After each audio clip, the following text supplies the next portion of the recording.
বিশ্বজুড়ে রাজনৈতিক অস্থিরতা, যুদ্ধ, মুদ্রাস্ফীতি এবং কেন্দ্রীয় ব্যাংকগুলোর ব্যাপক সোনা কেনার প্রবণতায় আন্তর্জাতিক বাজারে সোনার দামে বড় পরিবর্তন ঘটাতে পারে বলে মনে করছেন অর্থনীতিবিদরা।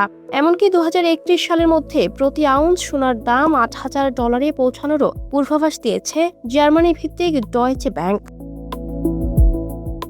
আন্তর্জাতিক সংবাদ মাধ্যম ডয়েচে ভেলের এক প্রতিবেদনে বলা হয়েছে, গত কয়েক বছরে বিশ্ব বাজারে সোনার দাম ধারাবাহিকভাবে বেড়েছে। 2020 সালে যেখানে প্রতি আউন্স সোনার দাম ছিল প্রায় $1,585, বর্তমানে তা $4,500 ছাড়িয়েছে। বিশ্বব্যাপী মুদ্রাস্ফীতির কারণে কাগজে মুদ্রার ক্রয় ক্ষমতা কমছে। একই সঙ্গে তুলনামূলক কম সুদের হার প্রচলিত বিনিয়োগকে কম আকর্ষণীয় করে তুলেছে। ফলে নিরাপদ সম্পদ হিসেবে সোনা ও অন্যান্য মূল্যবান ধাতুর প্রতি বিনিয়োগকারীদের আগ্রহ উল্লেখযোগ্যভাবে বেড়েছে। ডয়েচে ব্যাংকের সাম্প্রতিক গবেষণায় দেখা গেছে, চীন, ভারত, রাশিয়া ও তুরস্ক সহ বিভিন্ন উদীয়মান অর্থনীতির দেশের কেন্দ্রীয় ব্যাংকগুলো দ্রুত গতিতে সোনার মজুদ বাড়াচ্ছে।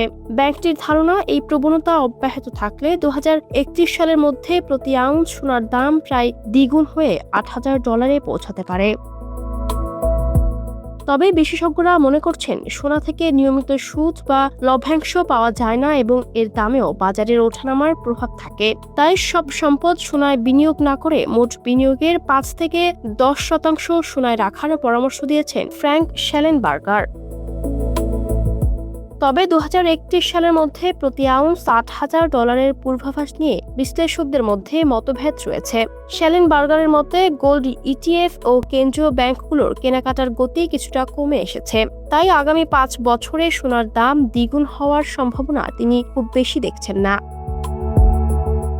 অন্যদিকে ডয়েচে ব্যাংকের গবেষক মাইকেল হুয়েহো তার পূর্বাভাসে অনড়। তার মতে, বিশ্ব রাজনীতির নতুন এক স্নায়ুযুদ্ধের পর্যায়ে পৌঁছেছে। উদীয়মান দেশগুলো যদি মার্কিন ডলারের উপর নির্ভরতা কমিয়ে বৈদেশিক মুদ্রার রিজার্ভের বড় অংশ সোনায় রূপান্তর করে, তাহলে প্রতি আউন্স সোনার দাম $8,000 পৌঁছানো অসম্ভব নয়। এদিকে ডিজেট ব্যাংকের থমাস কুল্প তুলনামূলক সতর্ক অবস্থান নিয়েছেন।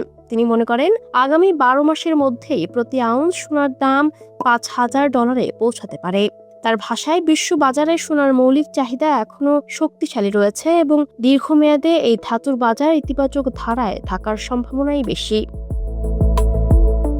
Ayesha Akter Swarna, Campus Times.